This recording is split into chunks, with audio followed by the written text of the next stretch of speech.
Arnold Rothstein, el líder del inframundo judío de Nueva York, no era un gángster de calle, sino un refinado jugador. Reconocido como el pionero en los negocios del crimen organizado en los Estados Unidos durante 20 años, simbolizaba el juego de alto riesgo y grandes sumas de dinero. En lugar de una vida convencional en finanzas, acumuló su fortuna inicial apostando en cualquier cosa: cartas, caballos, incluso resultados electorales. Se consideraba a sí mismo un apostador fenomenal. Este hombre sabía cómo fabricar su propia suerte y asegurarse de que siempre estuviera a su favor. Era cuestión de ego y solo quería ser más astuto que todos a su alrededor, ya sea en el hipódromo o en la casa de juego. Era una filosofía lucrativa y para 1912, antes de cumplir los 30 años, ya acumulaba su primer millón.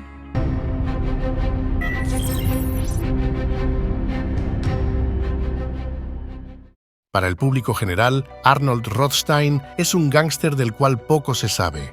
Usualmente, su nombre solo surge cuando se habla de mafiosos como Meyer Lansky o Lucky Luciano y mencionan a Rothstein como su mentor e inversor. Pero esta es solo la primera capa de la personalidad multifacética de este empresario de origen judío.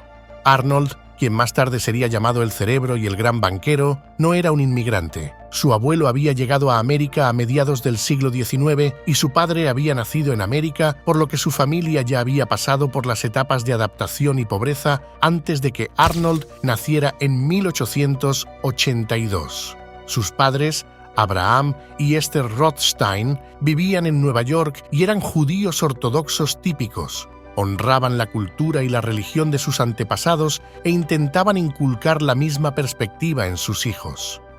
Irónicamente, el padre de Rothstein era un exitoso comerciante con una reputación impecable y negocios tan sólidos que le valieron el apodo de Rothstein el Justo.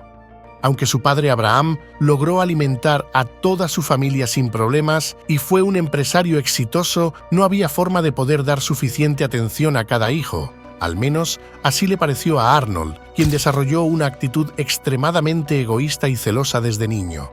El futuro gran banquero odiaba a su hermano mayor y creía que él obtenía lo mejor y más.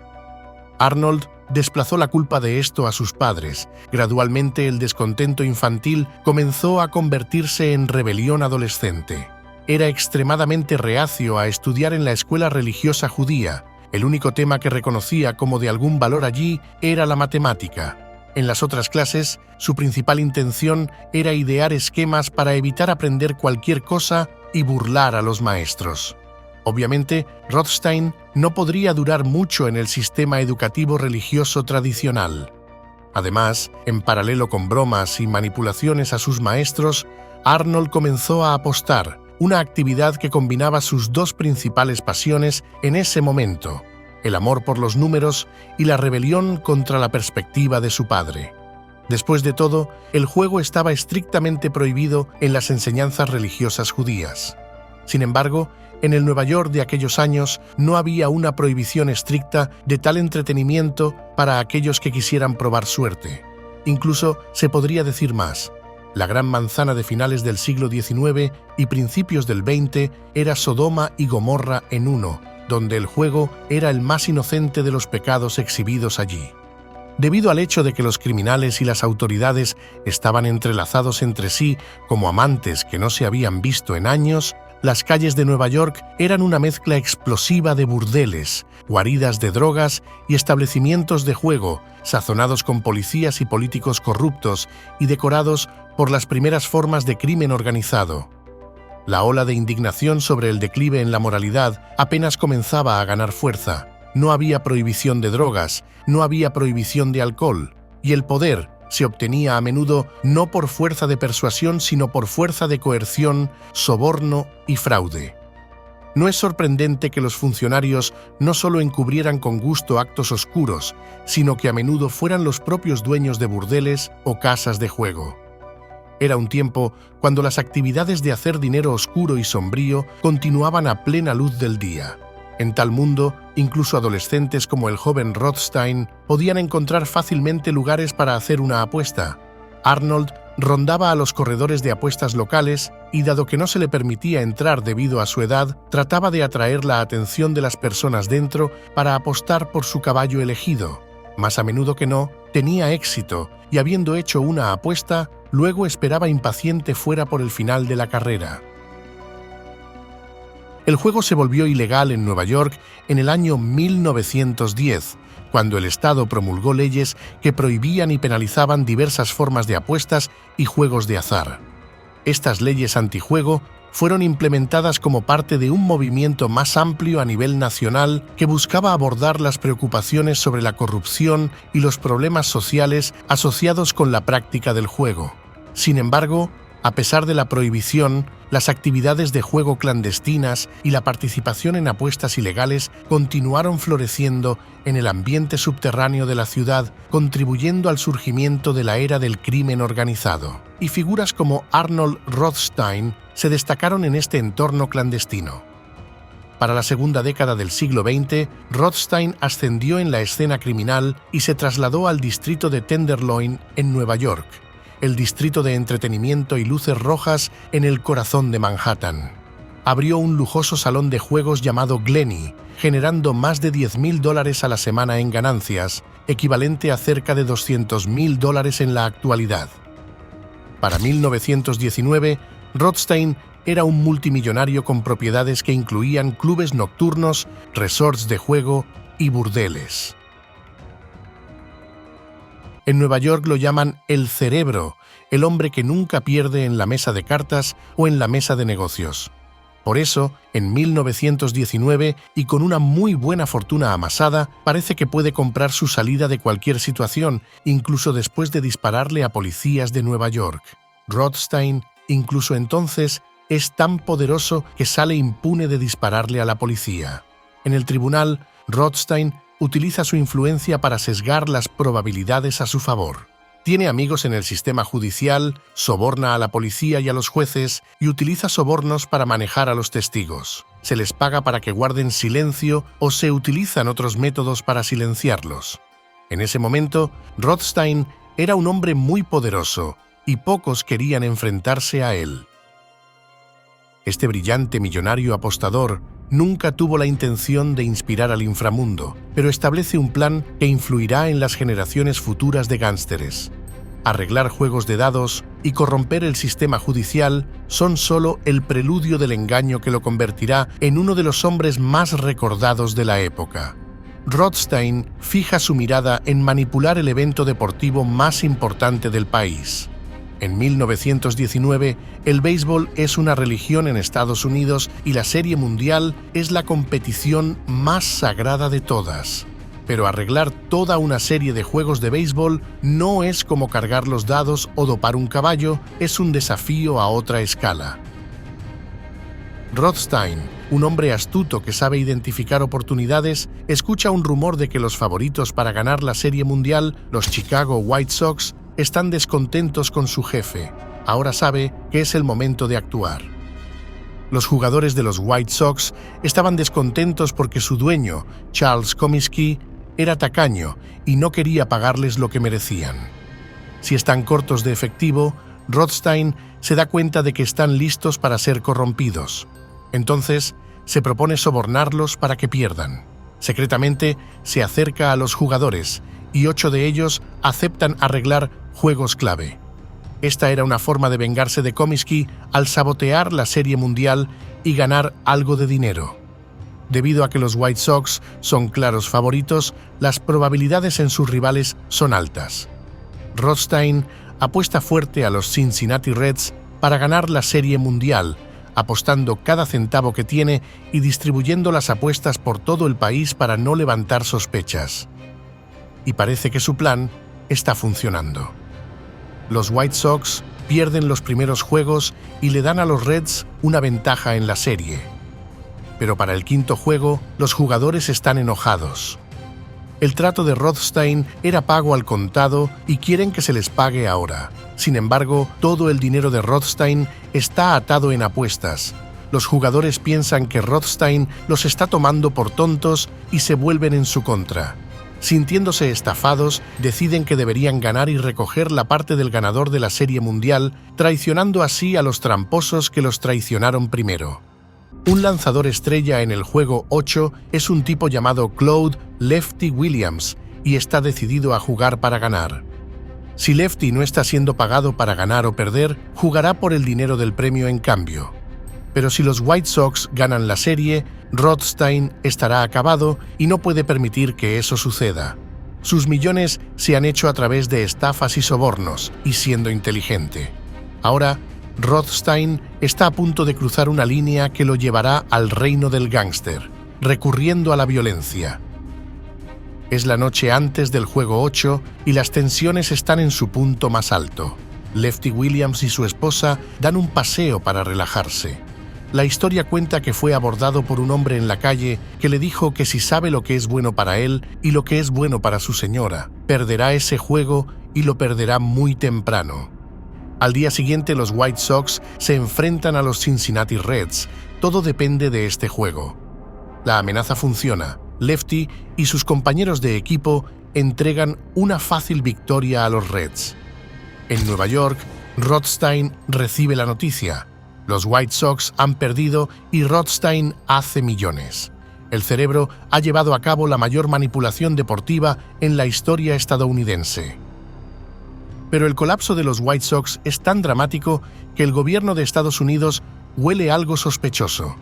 Mientras la serie está en marcha, algo huele mal y la gente comienza a hablar, proporcionando confesiones a fiscales de distrito y periódicos. Todo comienza a desmoronarse y los señalamientos apuntan a Arnold Rothstein. Es 1919 y aquí están los principales agentes en la investigación de la recién terminada Serie Mundial. Rothstein está un paso adelante antes de ser acusado. Voluntariamente va a Chicago y se presenta ante un gran jurado como una víctima inocente. Probablemente el dinero cruzó las manos directamente y fue un trabajo realmente magistral al manipular el gran jurado, probablemente más que al arreglar la Serie Mundial en sí. Una vez más, ha manipulado las probabilidades y el caso contra Rothstein colapsa, al igual que la reputación de los White Sox. La reputación de Rothstein con el público en general está hecha trizas. Es el hombre que corrompió el deporte favorito de América. Sin embargo, no todos están impresionados. Rothstein está ahora en el radar del desorganizado grupo que lidera las pandillas callejeras de Nueva York. Lo más importante no es lo que hizo, sino lo que la gente piensa que hizo, lo que sugiere que el poder de los gángsters es igual al poder del gobierno. Es un punto de inflexión para Rothstein. El millonario ahora tiene amigos en lugares bajos y no pierde tiempo en reclutarlos. Rothstein tiene su fortuna de arreglar partidos quemándole un agujero en el bolsillo, así que cuando Estados Unidos declara la prohibición, ve una lucrativa nueva oportunidad de negocio. En 1920 se impone la prohibición en todo Estados Unidos, pero la nación sigue sedienta de alcohol. Pandillas desorganizadas de gángsters italoamericanos y judíos estadounidenses se apresuran a vender licor diluido a los pobres.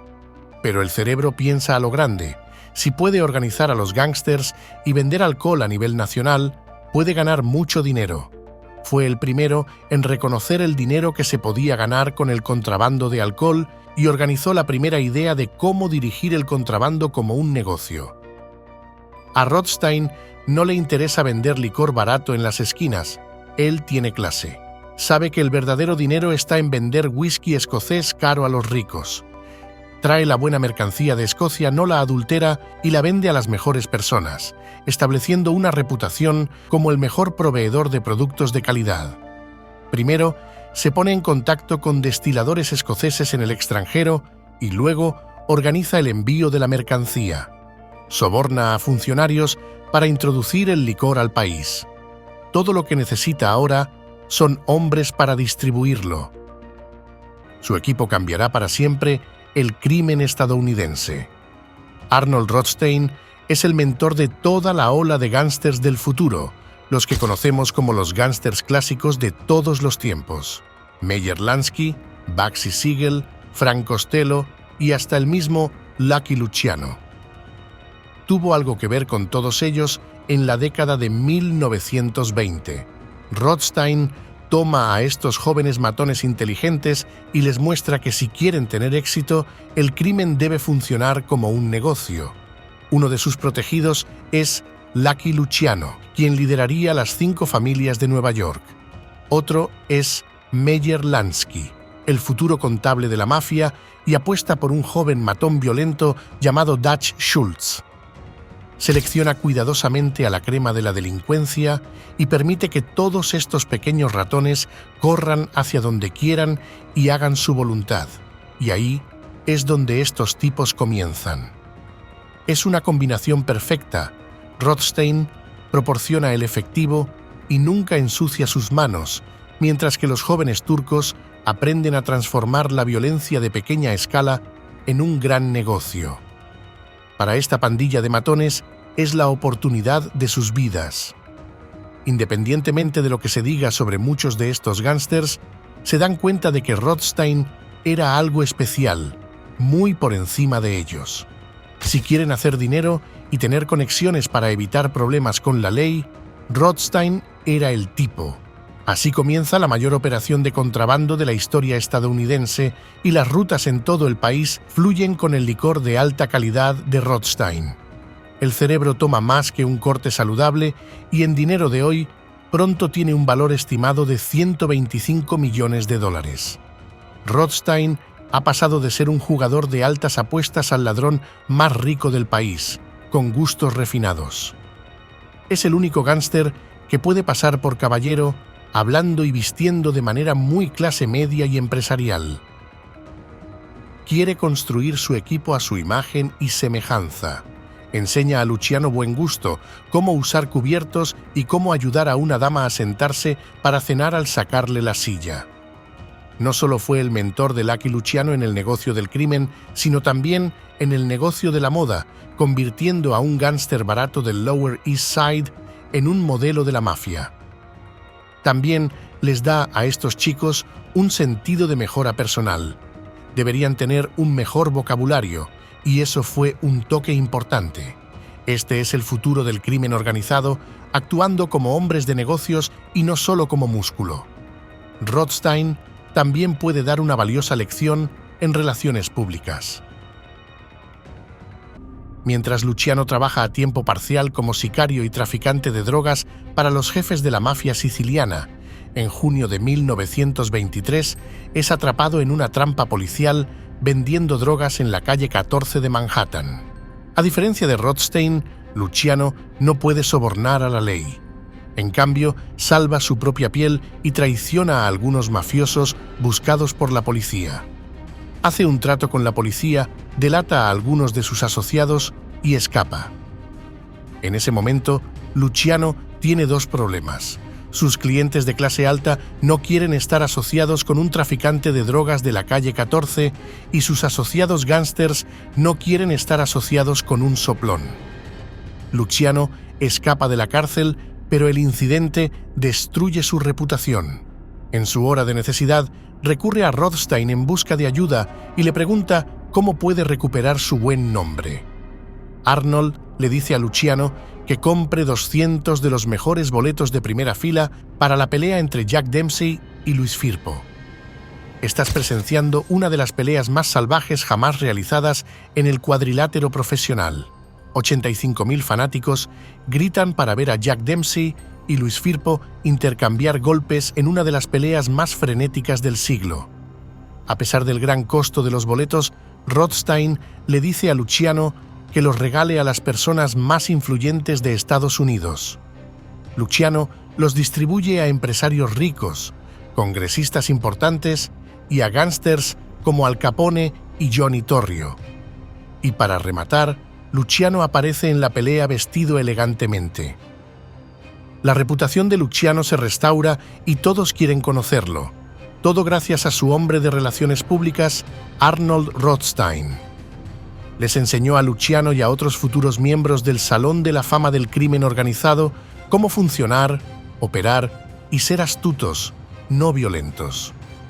Arnold sabía que no podían tener éxito en el crimen estadounidense siendo violentos solamente. Los consideraba inadaptados que tarde o temprano serían descubiertos. La clave para tener éxito y morir en tu propia cama, si podías, era ser organizado, inteligente y astuto. Su influencia era tan grande en el inframundo de Nueva York que lo llamaban para mediar en guerras de pandillas, ganándose así otro apodo, el Juez. Cobraba tarifas extremadamente altas por estos servicios y se informa que después de resolver una guerra territorial envió una factura de 500.000 a 2 líderes de pandillas, quienes la pagaron como muestra de respeto por el hombre que les ahorró tiempo y pérdida de ingresos. Rothstein ayuda a los gángsters de otras maneras, actuando como un banco ilegal y ofreciendo crédito a los criminales para iniciar sus propios negocios ilícitos. Es el número uno, el hombre grande, el gran capitalista, el tipo que une todo. Si quieres que un trato funcione, lo ves a él. Pero una vez más, el jugador que nunca apuesta acorta las probabilidades. Sus préstamos vienen con condiciones estrictas. Los gángsters deben tomar pólizas de seguro de vida con Rothstein como beneficiario. Si no pueden pagar su deuda, él cobra su seguro. Su generosidad tiene un alto precio, una tasa de interés del 20%, y si no le pagan, siente que los posee y pueden hacerle ciertos favores que él no quiere hacer personalmente. Poco a poco, Rothstein está tomando el control del inframundo criminal de Nueva York y puede pedir favores cuando quiera. Pero financiar a la mafia afecta sus finanzas y pronto el cerebro necesita otra fuente de ingresos. Se adentra en lo que se convertirá en una mina de oro para la futura mafia: el chantaje laboral. En 1926, la agitación laboral está desenfrenada y los jefes pagan buen dinero para presionar a sus trabajadores para que no hagan huelgas. Rothstein se conecta con Louis Buchalter, un gángster violento que rompe cabezas para los jefes de las fábricas, un tipo verdaderamente vicioso del Lower East Side y un total animal, un matón de matones. Pero incluso tipos duros como Louis son esclavos de los grandes negocios. Solo cobran cuando hay una huelga. El cerebro, como siempre, le enseña cómo acortar las probabilidades. Louis, bajo la protección de Rothstein, toma el control de todo un sindicato. Por otro lado, a veces hay desventajas en tener pupilos, y uno de los pupilos que es particularmente problemático para Arnold Rothstein es un tipo llamado Arthur Simon Flegenheimer, mejor conocido como Dutch Schultz. Rothstein le dio a Dutch Schultz su oportunidad como conductor de contrabando, pero ahora quiere actuar por su cuenta. Schultz es uno de esos tipos que no se dejarán encasillar, que usará la fuerza, que es un asesino sin reservas. Rothstein permite que Schultz distribuya cerveza ilegal en el Bronx, pero no le es suficiente. Con un grupo de matones a su disposición, comienza a secuestrar las entregas de licor de Rothstein. Cuando Rothstein recibe la noticia, desestima la rebelión y tan solo hizo que su escuadrón de matones eliminara a los mejores soldados de Schultz, obligándolo a mantenerse al margen. Después de todo, Schultz era un psicópata. Pero lo más importante es que el cerebro puede ver que la prohibición tiene los días contados, y uno de sus otros protegidos ha abierto la puerta a un negocio que hará que el tráfico de licor parezca insignificante. En sus días iniciales, Charles Lucky Luciano se inició como traficante de drogas y ahora le habla a Rothstein sobre la demanda sin precedentes en las calles. Rothstein, siendo el cerebro, ve un mercado en el que puede capitalizar.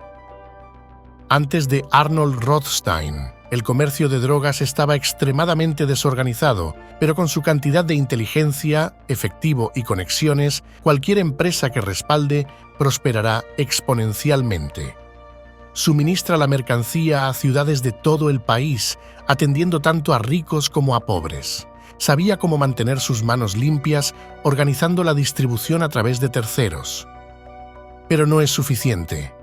Quiere llevar su imperio criminal más allá de Estados Unidos, pero para eso necesita un respaldo aún más rico que él.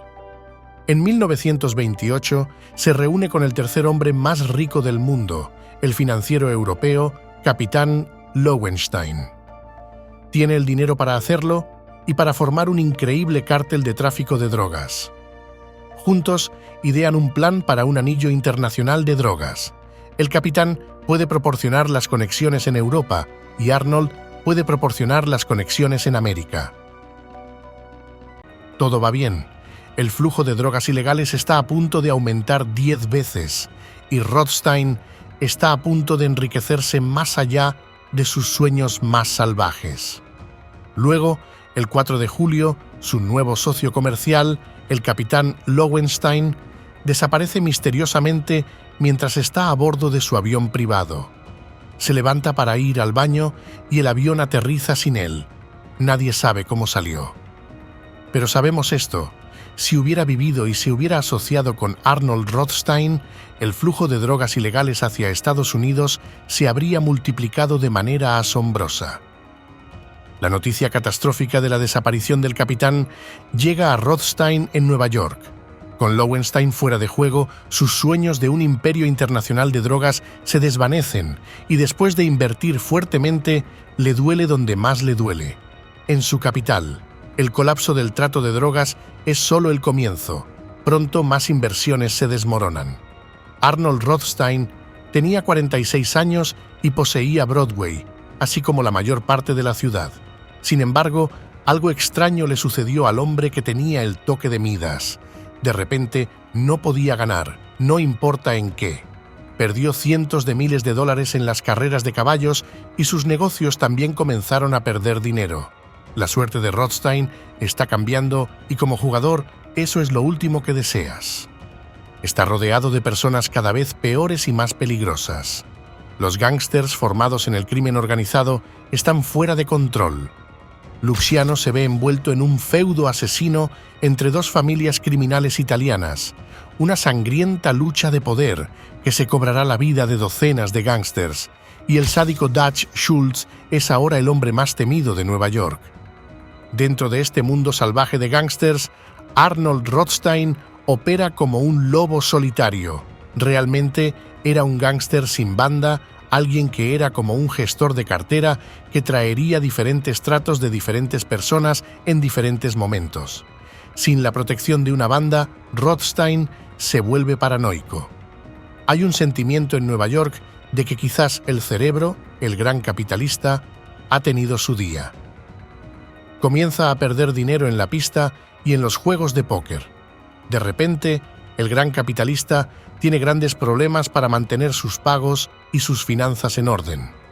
En septiembre de 1928, involucrado en un juego de póker de altas apuestas, perdió una cantidad estimada de $320,000.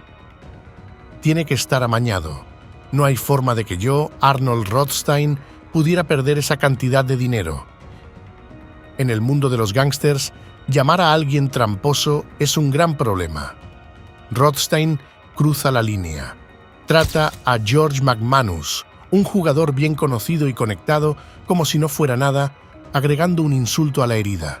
Se niega a pagar, y esto resulta ser su apuesta más peligrosa de todas. Durante los siguientes 2 meses, continuó perdiendo grandes sumas de dinero.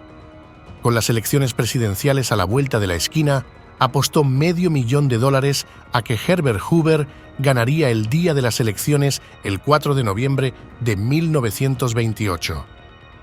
Pero esa misma noche recibió una llamada para reunirse con alguien en una habitación del Park Sheraton Hotel. En ese misterioso encuentro, Rothstein resulta gravemente herido. Ha sido tiroteado. Alrededor de las 10:15 de la noche, salió tambaleándose del ascensor del servicio, agarrándose el estómago.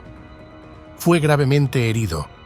Logró llegar a la acera y luego se derrumbó mientras aferraba su vida. La policía llegó al hospital y le suplicó que les dijera quién le había disparado, pero puso el dedo en sus labios, el signo de omertá, y se negó a decirle nada a la policía. 2 días después, el 6 de noviembre de 1928, el gran Arnold Rothstein, el rey de los locos años 20, murió a causa de sus heridas.